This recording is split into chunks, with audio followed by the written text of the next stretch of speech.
We are so incredibly excited to be joined today by executive coach Marshall Goldsmith, a man who truly needs no introduction in the field of coaching. Marshall has been working with the world's most prominent CEOs and business leaders for many, many decades at this point. Marshall, it really is such an honor to have you on the show with us, sharing this moment. Thank you for coming on. Hey, thanks to you guys for inviting me. Awesome. Well, we both had the chance to read your new book, The Earned Life. Came out in May of 2022. Really enjoyed it. I think we can kind of all imagine how amazing it must have felt to have finished a book. But maybe you can take us back to where you were in life when you started this book, as someone that already has a number of New York Times bestsellers under their belt. Where did you find the spark to start on page one all over again? Well, the inspiration for this book came during the COVID period. During COVID, we had just sold our house in Rancho Santa Fe. I was temporarily living in La Jolla. And all of a sudden, boom, I couldn't travel anymore. And we started doing Zoom calls every weekend with 60 amazing people. So my friend Mark Thompson and I spent literally 600 hours on these calls. And the 60 people would rotate. It was 6 hours every weekend. So it was a huge time commitment. And they talked about their lives. And these conversations are kind of what led to the book, The Earned Life. And I think especially during the COVID period, people were very, very reflective. And, I can say who these people are. It's not a secret. Amazing people. Pau Gasol, the basketball player, was in our group. Curtis Martin, the National Football League Hall of Fame guy, he was in the group. Telly Leung, Broadway star. We had the head of the Olympic Committee, president of the World Bank, just CEOs, literary agents, just a great mix of people, entrepreneurs from different walks of life and different ages and different countries. And they all talked about their lives. Yeah, that's really interesting. And how did you sort of land on this coinage, the earned life? Well, I'm a Buddhist, and Buddhist philosophy is every time I take a deep breath, it's a new me. And one of the things I talk about, the great Western disease, is I'll be happy when. Everything's going to be a great when. Well, the philosophy of the book is every day we start over. There's no such place as when. Mm-hmm. There's only one type of book that ends with, and they lived happily ever after. That's called a fairy tale. Yeah. It's not the real world. In the real world, we start over every day, and we need to earn our lives daily. Yeah, absolutely. Yeah, you write in the book, quote I really enjoyed, in the end, an earned life doesn't include a trophy ceremony. The reward of living an earned life is being engaged in the process of constantly earning such a life. So it really never stops. There is no fairy tale ending. There is no sort of decade or milestone in your life you reach where you can pause and just sort of rest on your laurels. It really is about the action of continuing to earn that life, whatever that earned life means to you. So I think as a younger person, like myself at 31, I think that was really powerful to hear, knowing that, there is not sort of a terminal, I shouldn't have in mind some kind of terminal destination where once I reach it, I'm done. As long as I'm living, there must be a meaning and a purpose to what I set out to accomplish every day. Oh, exactly. I mean, let's be honest. I don't have to be on this call. You know what I could be doing? I could be playing crappy golf with old men at the country club while eating chicken sandwiches and discussing gallbladder surgery. I'd much rather talk with you guys. Yeah, appreciate that. That's what makes you so interesting, is that if you think about, the folks that you had those Zoom calls with and your career, right? You're working with famous people, CEOs, really busy people, and they've let you in their circle. These are folks that are generally, it's hard for them to relate at their level to other people. And here you had the opportunity to have these one-on-one coaching sessions. And then for some of these folks, you've had relationships where they call you or you call them when they're asking you what's next. And so that is one of the most interesting things about you, is that you are in the circle that's pretty tight, right? So that's impressive. And also, I would just say, going back to the every breath paradigm that you were saying, I mean, even for me, something from your book that really, really resonated was when you talked about how, anytime you're sitting down with somebody and you're coaching them and they just can't get their mind off of the blunder they just made, you just tell them that, look, stop. That was a previous me. The present me didn't make that blunder. So why am I torturing myself for some past error that the present version of me didn't commit? That was powerful for me. I actually read that, and it's one of those quotes where, I was kind of beating myself up last week over something that I did. And when I came across your quote, I kind of felt like an ease. I think you're making a wonderful point. I think a big part of the book is self-forgiveness. And, the nice thing about that philosophy, just as you said, if every time I take a breath, it's a new me, think of it this way. Everything that happened before this second in your life was done by an infinite set of people. Those are called the previous yous. And you're right. Did they make some mistakes? Yeah. But think of all the gifts they've given you. Think about how hard they tried. Think about all the good stuff. If anybody did that many things, nice things, what should you say to those people? Thank you. Thank you. Now, did they make a little mistake or two? Nah, let it go, let it go, let it go. We all make mistakes, right? Life is, life. And by the way, I've asked thousands of parents around the world this question. Answer this question. I say, when my kid grows up, I want my kid to be. Number one word by far, no matter what country I'm in, happy. Happy. When you want your kid to be happy, want your parents to be happy, want people to love you to be happy, you go first. Let them watch you be happy. Yeah, that's right. That's right. No, I mean, the way you're going to make other people happy is if you're happy yourself. The way you inspire others is if you're inspired yourself. I mean, it all comes from within you first. Well, I had a kind of interesting experience, in a way, a sad experience. Just recently, I was teaching a large group of people about the book. And I talked about, these were people in small businesses from not small, but 1 million to 10 million size business, right? And a lot of them were family businesses, and some of them wanted their kids to go into the business. Okay, very reasonable. But one thing I said is, well, don't go home every night and tell your kid how miserable you are, and then be surprised when your kid doesn't want to go into business. Now, that sounds kind of obvious, but one man at the end came up, he had tears in his eyes. And he said, my goal was always for my son to go into the business, and he never will. And I never understood why until now. Yeah. He never made the connection between, I go home every night and tell my kid I'm miserable, and then wonder why my kid doesn't want to be like me. Well, why would he want to be like you? You're miserable. Right? Yeah, for sure.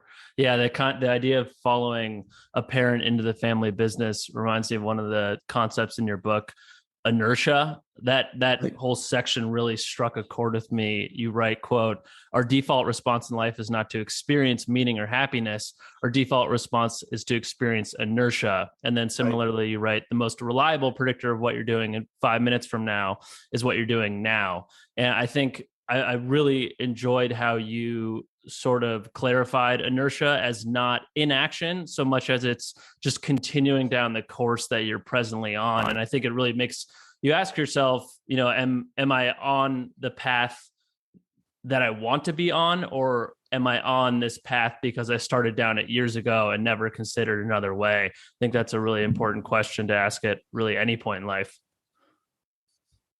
Well, I mentioned in the book, one of the greatest bits of advice I ever received came from my old mentor, Dr. Paul Hersey. And this was at a time in my life when I was doing very, very well. He called me in his office and said, let me tell you your problem. You're making too much money. Your clients are happy and you like what you're doing. And you're never going to be who you could be. You're just repeating the same day over and over and over again. And you're doing a good job of it. You're never going to be who you could be. You can be more. He was exactly right. One of the biggest challenges that we all have in life is comfort. And when we're comfortable, it's easy just to say, well, I'm comfortable. Then the danger is time goes like this. Then you look back on your life and say, what was that all about? Yeah. Comfort is one answer, but what else have you noticed in terms of the forces that are stopping people from really owning their lives, creating their own lives, and starting to live their own life? So what else can you add to that? Well, there's a bunch. Let me give you one that's very pervasive in terms of people changing. And that is when people say, and it goes back to your earlier remark about inertia, that's just the way I am. So even in my job, these people I coach are brilliant people, but they'll say things like this. Well, Marshall, I can't listen. I've never been able to listen. I can't listen. I'm a terrible listener. So I look at you guys and say, you got something stuck in your ears? You have some genetic defect that's causing you to be a bad listener?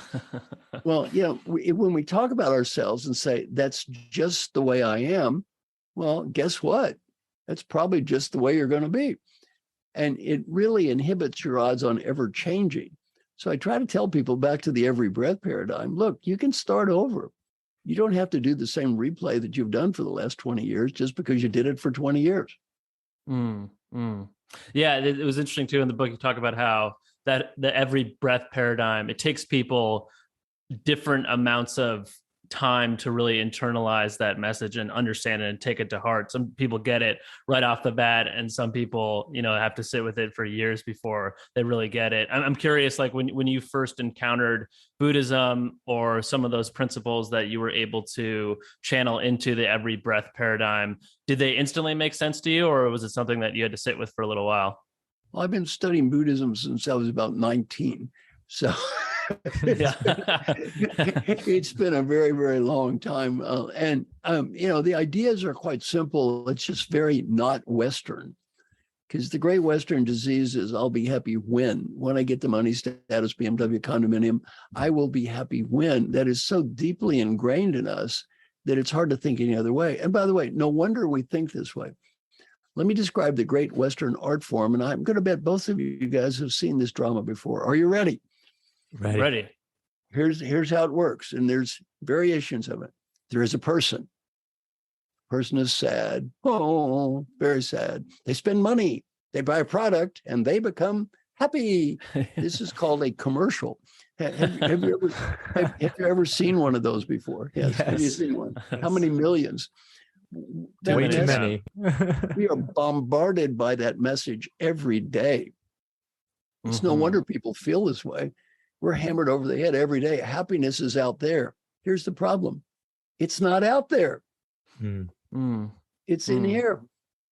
Yeah. And I think a lot of people, in terms of sort of that I'll be happy when syndrome, a lot of people probably see the folks that you work with, CEOs, very successful, making a lot of money, at the pinnacle of their career and their industry.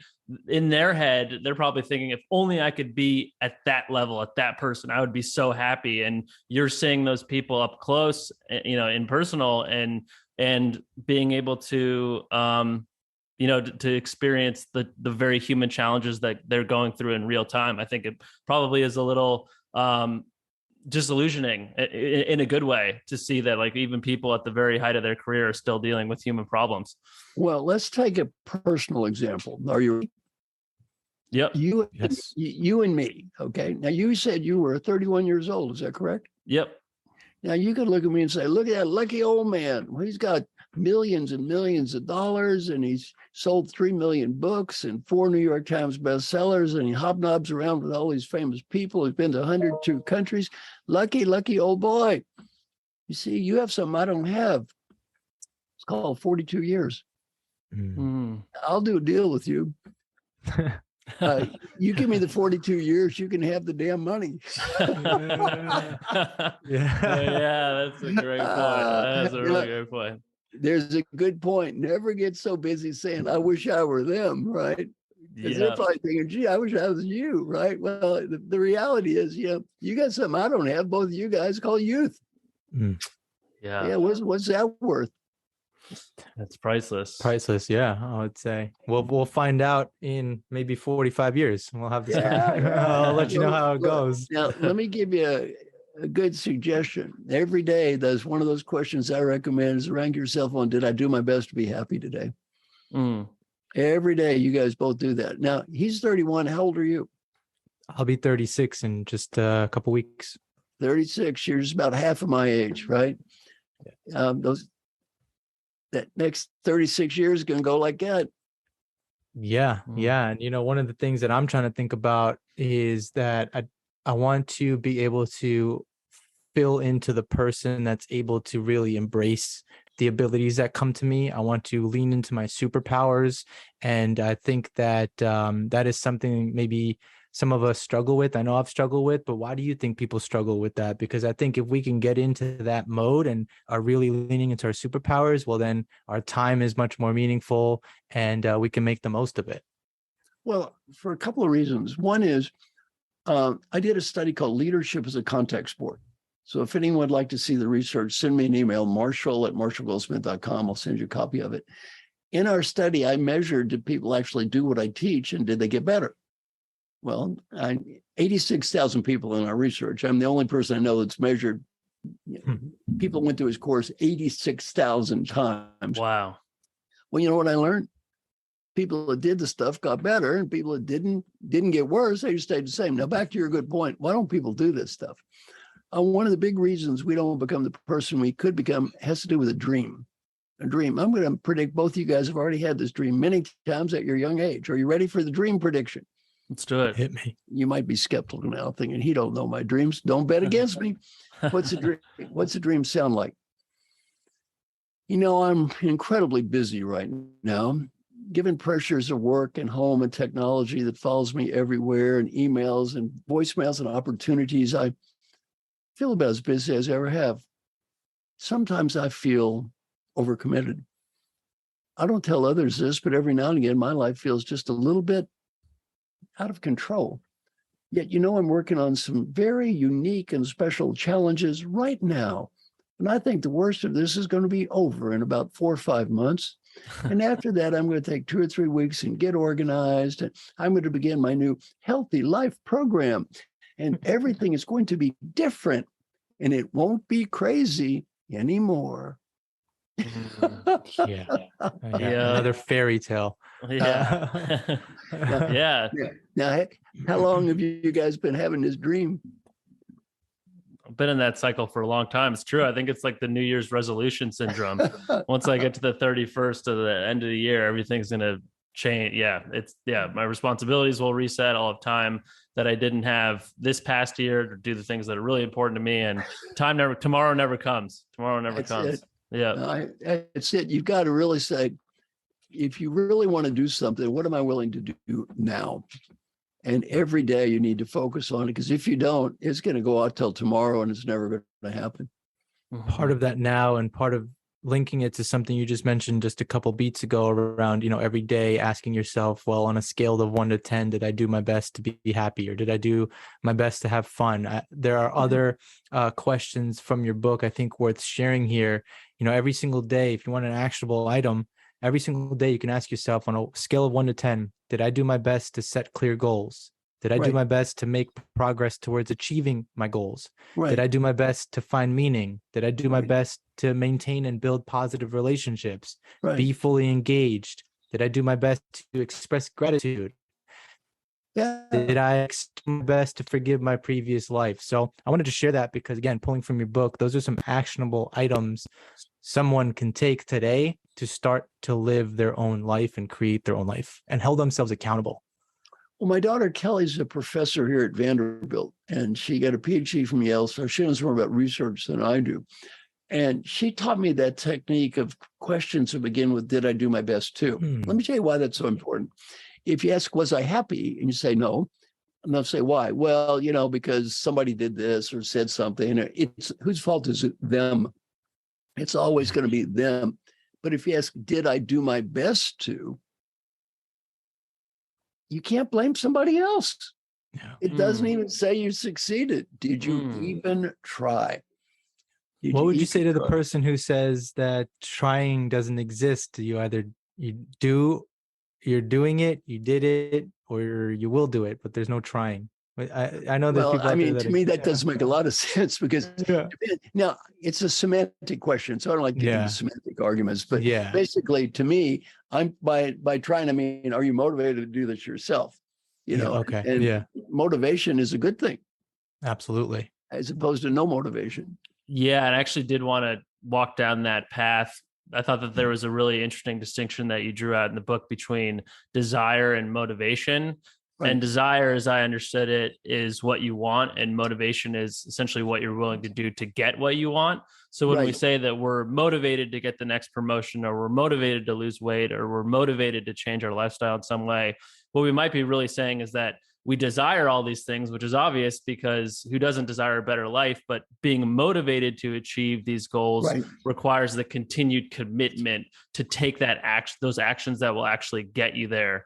And I think that, to Arjun's point about questions you can ask yourself, I think a really powerful question when you're taking inventory of your life is really being honest with yourself and asking, what do I desire to do? Right. And what am I truly motivated to do? That's right. What is the price you want to pay? Mm-hmm. And one quote I love from the book, regret is the price you pay when you don't pay the price. Oh, nice. Yeah. The true test of motivation is grounded in evidence. Another one that you wrote in the book. Yeah. Yeah. Are you doing this stuff? And it's hard. I have someone call me every day. It's hard. Twyla Tharp, the world's greatest choreographer, has had the same personal trainer 27 years every day. Why? The trainer doesn't teach her anything. No. Trainer just makes sure she does what she knows she's supposed to do. Pau Gasol, he's in our group, the great basketball guy, right? He had a personal trainer living in his house when he was training for the Olympics. Why? Trainer didn't teach him anything new, just made him do it. It's hard.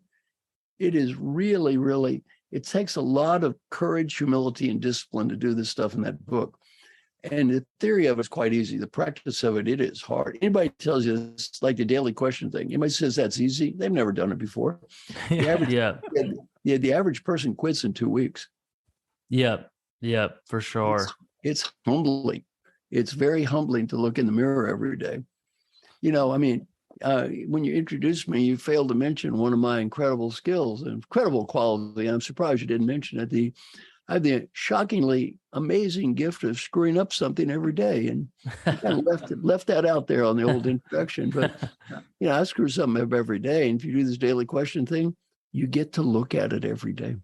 And it's not as pretty as the old corporate values plaque you see stuck up on the wall. So one of my daily questions is, how many times yesterday did you try to prove you were right and it wasn't worth it?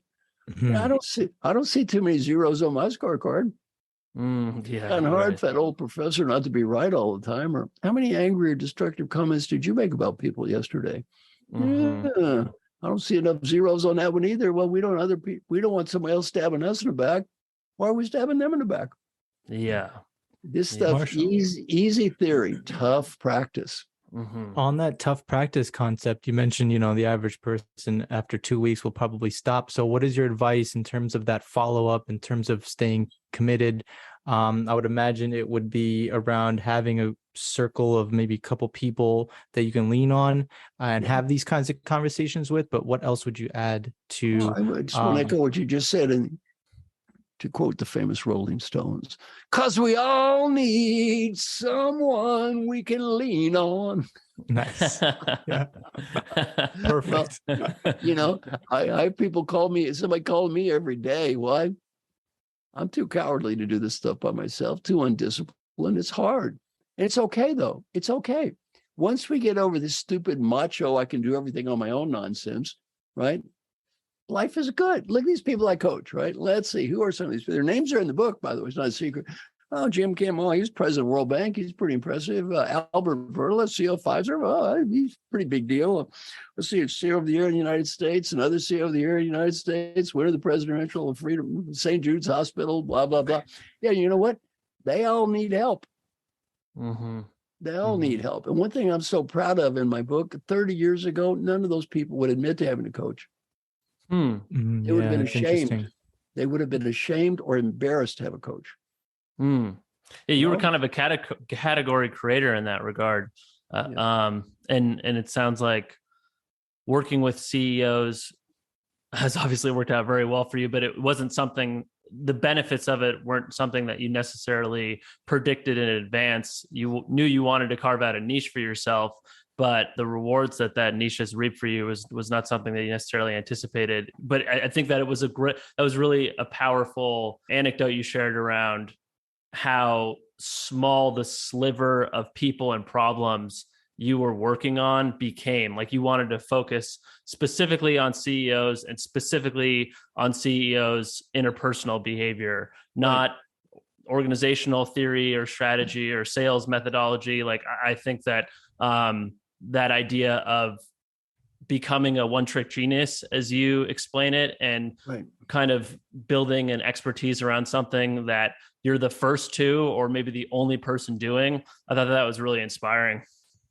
Well, again, I got a little shared credit on that with my friend Alan Mulally. Alan Mulally, again, probably the greatest corporate leader in the past 30 years. And I spent less time coaching. I've known Alan 30 years, so we talk all the time, but actually coaching him, I spent very little time. And I said, I spent less time coaching him than anyone I've ever coached. And he was great to start with, had the biggest improvement. And the client I coached, I spent the most amount of time with, didn't improve at all. And I didn't get paid because I had this pay for results thing, right? So I go to my friend Alan and I made a chart. And I said, Alan, I got a chart here. On one dimension, it says time spent with executive coach Marshall Goldsmith. And the other dimension says improvement. There seems to be a negative correlation between spending time with me and improving. Now, I said, that's the trouble in chart. Now I said, Alan, I spent less time coaching you than anyone I've ever coached. You improved the most and you were great to start with. The way this chart looks, had you never met me, you'd have been even better. So I asked Alan, what did I learn about coaching from you? He taught me 2 lessons that changed my life. He said, number 1, your biggest challenge as a coach is called customer selection. If you work with great people, your coaching process is always going to work. You work with the wrong people, your coaching process is never going to work. And he said, 2, don't make coaching about yourself and your own ego and how smart you think you are. Make it about the great people you work with. And if you look at my book, one thing I love is before the endorsements is that there's something very unique in my book. Before the endorsements, look at that first paragraph. And it says, in my 50-year career, I've worked with many of the greatest leaders in America. In theory, I'm supposed to teach them. In practice, I've learned far more from them than they've learned from me. Yeah. So, I always got ranked number 1 coach in the world. Why? I get the best clients. Yeah. Yeah. I was thinking about that line. You're the sum of the 5 people you spend the most time with. For someone like you that's surrounded by all this amazing people, I know you're rubbing off on them, but I'm sure they're rubbing off on you in very powerful ways as well. That's it. So work with great people. I mean, look, let's be honest. Nobody knows I'm a good coach. Anybody would look like a good coach if you had my clients. Now, wait a minute. Let's see if you guys understand this lesson. Now, you all are honest, right? You're not going to lie to me here. High integrity to you too? Absolutely. I'm going to test that right now. I'm going to ask you a question. Have you ever attempted to change the behavior of a husband, wife, or partner that had no interest in changing? And have you ever tried it before? Yeah. How does that work out for you? No, your head against the wall. Yeah, I got another question. Now, have you ever attempted to change the behavior of mommy or daddy who had no interest in changing? Have you tried that before? Yeah, parental change agent. Now, how's that going for you? Let it go. I was teaching my class at Dartmouth. A woman raised her hand. I said, are you trying to change mommy or daddy? She said, daddy. I asked her, what's daddy's problem? She said, he doesn't have a healthy lifestyle. So I asked her, how old is daddy? She said, 94 years old. Yeah. Made it pretty far. Yeah. Leave the old man alone. Now, a good lesson for you guys at a young age. If people don't care, don't waste your time trying to coach them. Yeah. It's like, one of those concepts of, stop trying to convince people. It's more like, if you're going to try to convince people, just do it through your own actions. Live the life that you want to live. And if you want people to kind of be influenced by it, then kind of be the leader that does that. I totally agree with you. As a coach, I don't try to convince anyone of anything. I've learned a very good lesson as a coach. My name is Marshall Goldsmith, not Jesus Christ. I'm not in the savior business here. If they don't care, bye-bye. For sure. Yeah. Sorry, I'm curious about digging into some of these folks, because I know through reading your book, I learned about Alan Mulally's way of running meetings. I think that's very valuable if you want to share the way that every single meeting starts the same with the mission and everyone comes to that table knowing exactly what to deliver. I think that's really powerful. And then I'll stop there and then I have a follow-up question. But if you don't mind sharing just his way of inspired Alan Mulally's what's called the BPR business plan review inspired the work we did over COVID with the life plan review. So that came as a result from learning from him. That's another thing I learned from him. So Alan, I'll give you a little of the history. So Alan goes to Ford. right? The stock, they're going bankrupt. The company's losing $17 billion, has these meetings every week.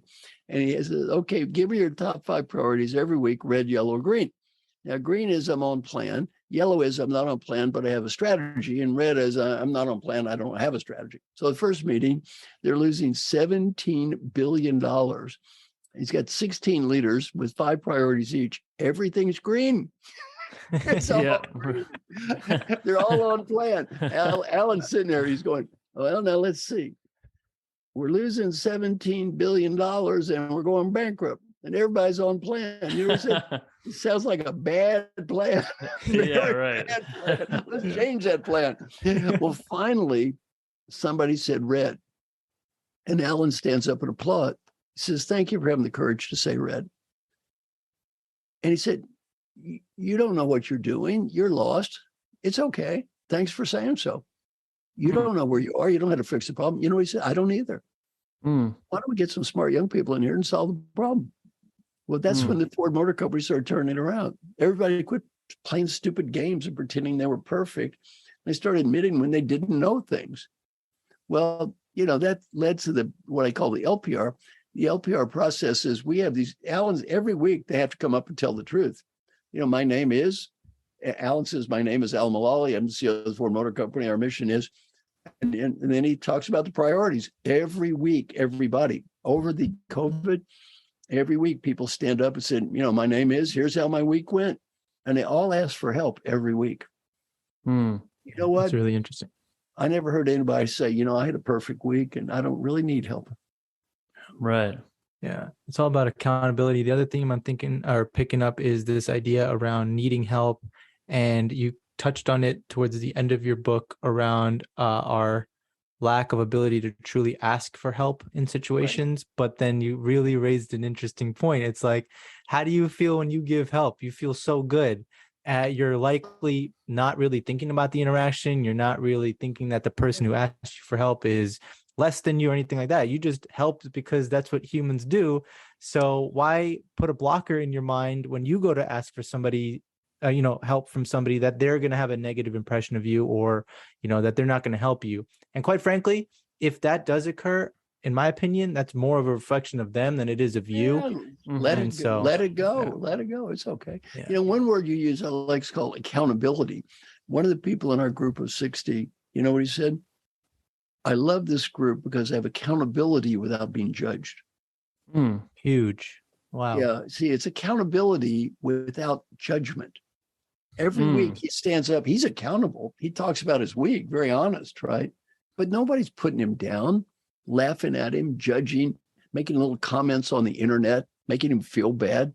No, nobody's judging him. So he's accountable without being judged, which is a huge, huge thing. It's good to be around people where you can be accountable. At the same time, they're not judging you. Yeah. And I think that ties in with that word honesty that we were just using a couple of beats back as well. I think when you feel judged, you then become defensive and become dishonest. And when you're dishonest, you are warping reality in some way, not facing something that you need to address, or not facing something that others may be able to help you out with. So I think creating that judgment-free space is an opportunity for people to express the truth, which is really the only path to any kind of solution. You cannot get to a solution with dishonesty.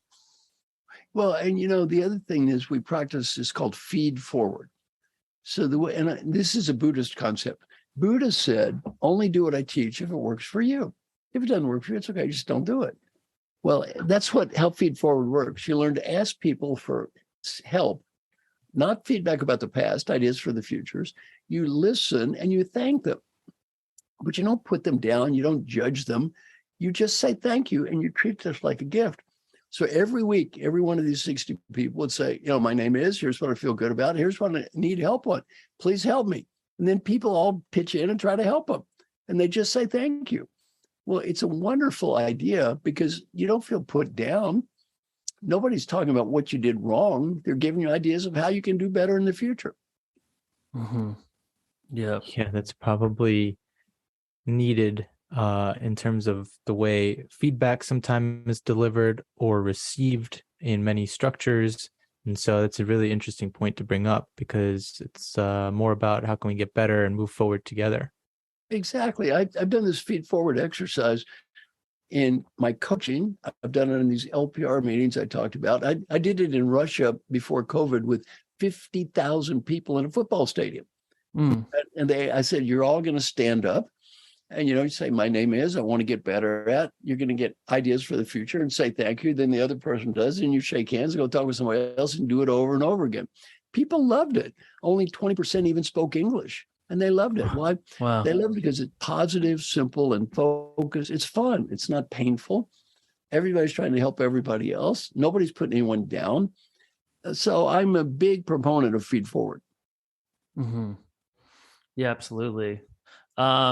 So I get I'll ask you a kind of broader question, Marshall. What do you think are sort of the defining qualities of a leader, or the defining qualities of a healthy relationship between a leader and the people that they're leading? Because I think, as someone that has never managed people, has only been an individual contributor, I think at various points in my life with different managers, you kind of project something different onto them. Oh, this person's a micromanager, or this person is kind of playing a maternal or paternal figure to me, and you kind of project characters from your own past onto a manager. So I've only seen it from that side, but from the other point of view, how do you think a leader ideally would like to be thought of by their people?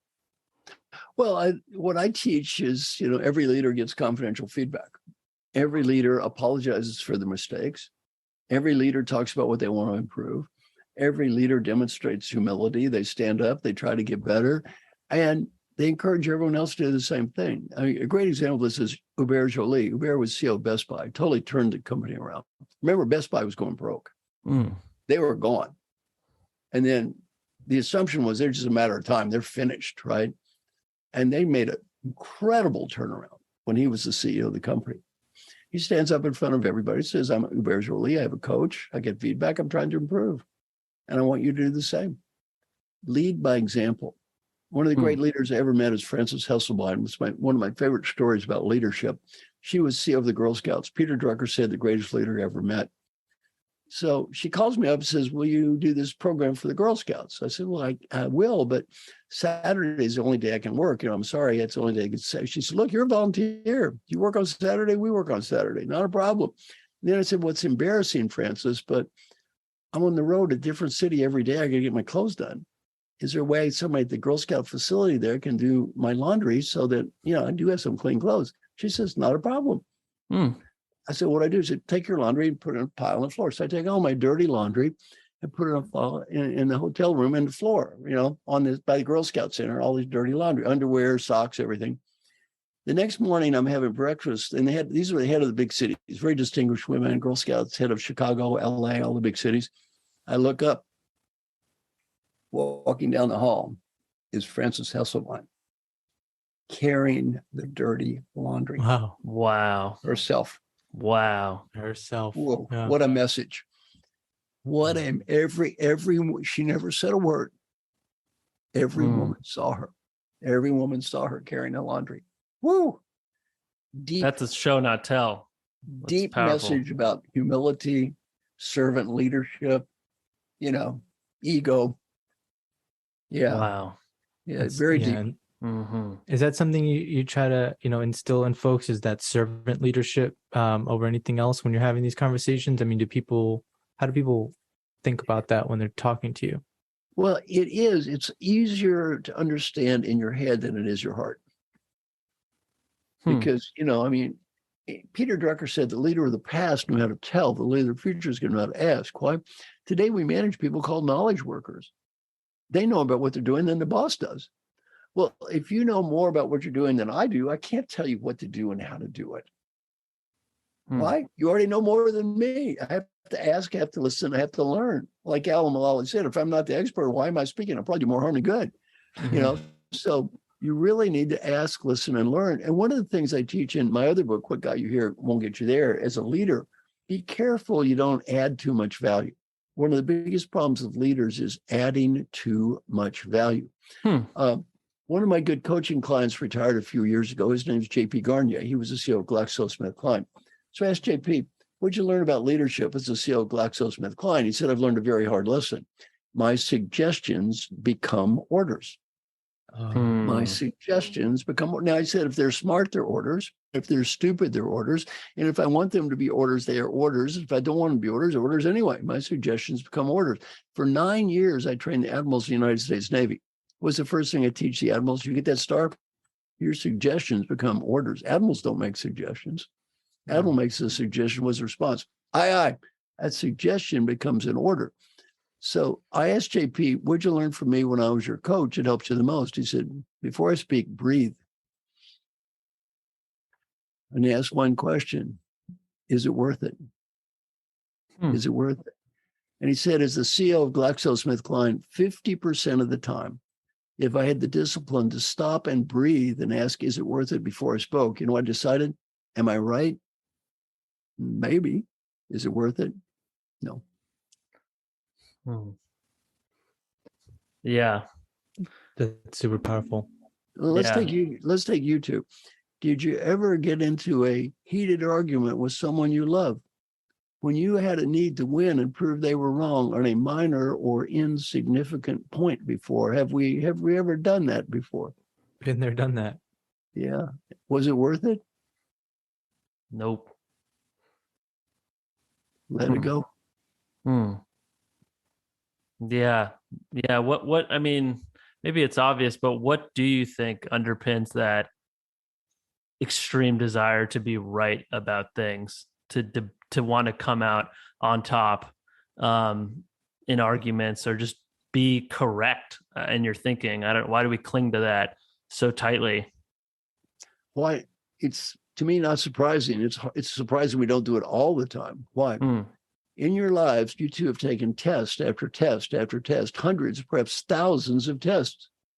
You had one goal: prove how smart you are. Over and over and over and over and over again, you have tried to prove how smart you are. It's very hard to stop. We are so conditioned to do that. It's very hard to do anything else other than prove how smart we are. Let me give you an example. I just gave a talk that was really surprising to me. I just gave a talk at the Indian Institute of Technology. Now, let me put this in context. UCLA last year for the freshman class, I went to UCLA. UCLA for the freshman class had 165,000 applicants. Wow. The Indian Institute of Technology had 10 to 20 times as many. Oh. Yeah, wow. Unbelievable. To get in there, you have to be just, unbelievable to get in. So I'm teaching this class of young people at the Indian Institute of Technology. And I'm thinking, well, they may not like me. They're all scientists, engineer kids, and they might think them touchy-feely old man. What am I listening to? They may not even show up. First thing is the place is packed, which surprised me. Then I start talking about the idea of ambition and aspiration and why are we doing this and what does it all mean? I look up, 10 of these kids are crying. They are just bawling. And these poor kids, they never got to be kids, really. They always, in India, they had a dream. Indian Institute of Technology, how do mommy and daddy feel? Oh, Indian Institute of Technology, IIT, you're the big winner. These kids have busted their ass since they were 4 years old to get into this school. And you know what they thought when they got in? I got it made now. They got in. You know what they learned? Their life used to be like this. Now they're in IIT. You know what their life is like? It's worse. They were just sitting there crying. And, I felt sorry for them because they've been so driven to achieve that even somebody asking, why are you doing this? Is kind of like, why am I doing this? They had no idea other than they're supposed to do it. Why am I doing this? And, a lot of people don't have an answer to that. It reminds me of the story in your book when you were asked, does this program even work? And you're like, yeah. That's what led to all that research I did. The 86,000 people research from that question. Yeah. I said, I think so, but I can't prove it. Good question. Yeah. Yeah. So what in your mind, Marshall, does a healthy relationship with achievement look like? Because you do it, I think at some point in the book, talk about the importance of living at the extremes of sort of figuring out what you want to do and going all in on it. What does a healthy relationship with achievement look like in a way that you can sustain over decades? Well, let me put this in context. There's not that much that matters in life. Number one thing that matters is take care of your health. If you're not healthy, the rest of the stuff doesn't matter too much. 2 is you want to have great relationships with people you love. And 3, you want to have at least a lower middle class income. Amazingly, after that, you don't get much happier. But assuming you have some kind of lower middle class income, you got some people you love, and you're pretty healthy, what matters? 3 things. One is some higher level of aspiration. You need some answer to the great question, why? Why am I doing this? What is the point of all this? And then number 2, and the level of aspiration goes beyond a goal or an achievement. It's a higher thing beyond any specific target. 2 is you need an ambition, and our ambitions, those are the goals we're trying to achieve.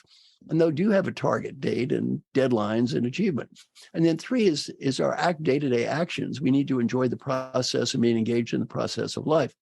Now, all 3 of these we can overweight. Historically, our ancestors have been pretty much focused just on the action phase. They were living day-to-day lives. Our ancestors were mostly extremely poor people. They were living day-to-day lives. They were just basically staying alive. And most people today are like that. They're just, play the video game, go to work. They're just doing their job, stay alive. Some people are lost in their heads. They live up in this world of ideas and the aspirations and lofty thoughts. They don't maybe do much to achieve anything, but they live up in these lofty ideas in their minds. Most people that I coach, and almost everyone who's listening to us right now, has neither one of those problems. The people I coach, the biggest challenge is they are addicted to achievement. They overweight achievement. And when we overweight achievement, we can overweight achievement at the expense of, like, the IT. Why am I doing this? Where the kid goes, I'm achieving, I've spent years trying to achieve things and I have no idea why, right? Or even more common, when we overweight achievement, we can forget to enjoy the process of life. We can forget to enjoy the process of life. Now, a great story, one of my favorite parts of the book is the Marshmallow story. There's great research on marshmallows for Stanford University. Take these kids and you give the kid a marshmallow. I'll say to the kid, well, kid, if you eat it now, you get 1. But if you wait, 2 marshmallows for you. Allegedly, they did this longitudinal research, and kids that eat 1 all become useless, and the kids that eat 2 all become heroes. So anyway, the point of the research is pretty obvious. Delayed gratification is good. Delayed gratification is good. Almost every self-help book, delayed gratification is good. Go on the diet, work out. Delayed gratification is a good thing. Here's the problem with the research. They didn't take the kid that had 2 marshmallows and say, hey, kid, wait some more. 3. Wait a little bit more. 4, 5, 10, 1,000. Where does the story end? An old man sitting in a room, waiting to die, surrounded by thousands of uneaten marshmallows. Yeah. Sometimes you need to eat the marshmallow. Yeah. And one story I love in the book is Jack Welch, former CFGE. Jack Welch almost died. He had triple bypass surgery. Now, Jack Welch loves great wine, right? He almost dies. My friend says to him, Jack, what'd you learn about life when you almost died? You know what he said? Why am I drinking the damn cheap wine every night? What's wrong with me? Now, Jack Welch has his wine cellar with all his fantastic wine. And every night he's drinking cheap wine. You know what he's waiting to do? He was waiting for the wine in his wine cellar to appreciate in value. No. He said, what an idiot. I'm Jack Welch. I'm rich. I'm already rich. The wine appreciation doesn't really matter. My life will not change because of the wine appreciation. Why am I drinking cheap wine? And you know what he said? No more cheap wine for me. Yeah. Yeah. That's hilarious. That's hilarious because what you're doing, when you're explaining that context and, especially when you're talking about being overweight to achievement, I mean, that's really a choice. Like you want to achieve. And so this is around how do we make the choices that are, serving us rather than sabotaging us. And so that's really a key here to take away is like, you can make all the choices that you want, but make the choices that serve you rather than sabotage you. Well, one of the people in our group of 60 is Safi Bacall. Now, Safi Bacall is an amazing guy. And Safi Bacall said, I learned one thing in our group from Curtis Martin. Curtis is a National Football League number 5 rusher in history, just a great human being, by the way. I learned so much from him myself. And he said, I learned from Curtis, and Safi's a scientist. He said, achievement and happiness are independent variables. And I said to him, Safi, I'm so glad you figured this out. Let's analyze your life. You already have a PhD in physics from Stanford. You have already written a New York Times bestselling book called Loon Shots. You've started 4 businesses. You've made tens of millions of dollars and consulted to presidents. If that is not enough achievement to make you happy, how much is? Right. You think a little more is going to matter? Mm-mm. By the way, everyone in that group, I spent the 60 people on achievement. Everyone in that group is already a 99.999 on achievement. They all are. Mm-hmm. You really think going to a 99.99999 is going to make a difference? It's no. True. Very true. Yeah. And Sean Aker, author of The Happiness Advantage, might argue that finding happiness is actually a precursor to achievement for a lot of people. So trying to be happy in the present moment actually gives you a better chance of achieving than focusing on achieving alone. Yeah. I would give you a different way to look at it, though, because even that phrase focuses back on achievement. True. Yep. And it says, be happy to achieve. Mm-hmm. I want to give you a different idea. Be happy to be happy. Yep. Yeah. That's why I wore this shirt today. What did I do today? Happy to feel happy? Yeah. Now I'm going to share something with you guys. It is confidential. You're not going to repeat this, are you? No. I've done some research on my next book. I think it's pretty breakthrough stuff I'm going to share with you. You know what I've pretty much conclusively come up with? I believe that we're all going to be equally dead. Yeah.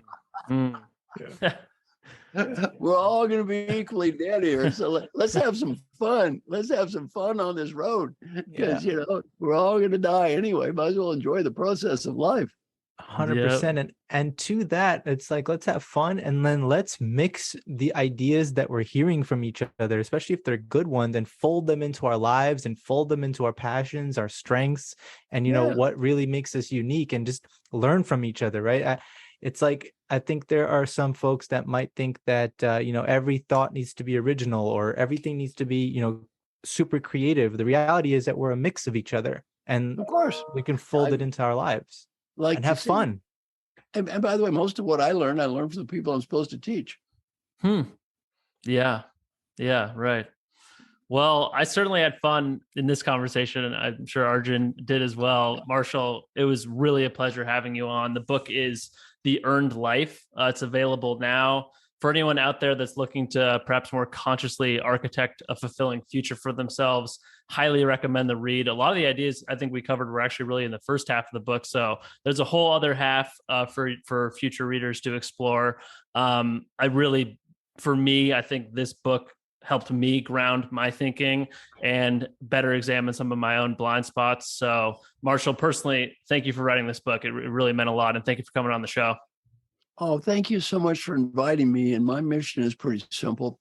Basically, help you and hopefully some people listening have just a little bit better life. And if anything I do helps you have a little better life, for those people have a little better life, it's an incredibly good use of my time. It's really amazing that we're able to share this space. I'll tell you just personally, the impact your book has had on me was that it's this time to focus on the actions and getting things done. We're really good at planning. We could be better at doing. Oh, yeah. Thank you. Yeah. Thank you, Marshall. All right. Thank you, guys. Bye-bye.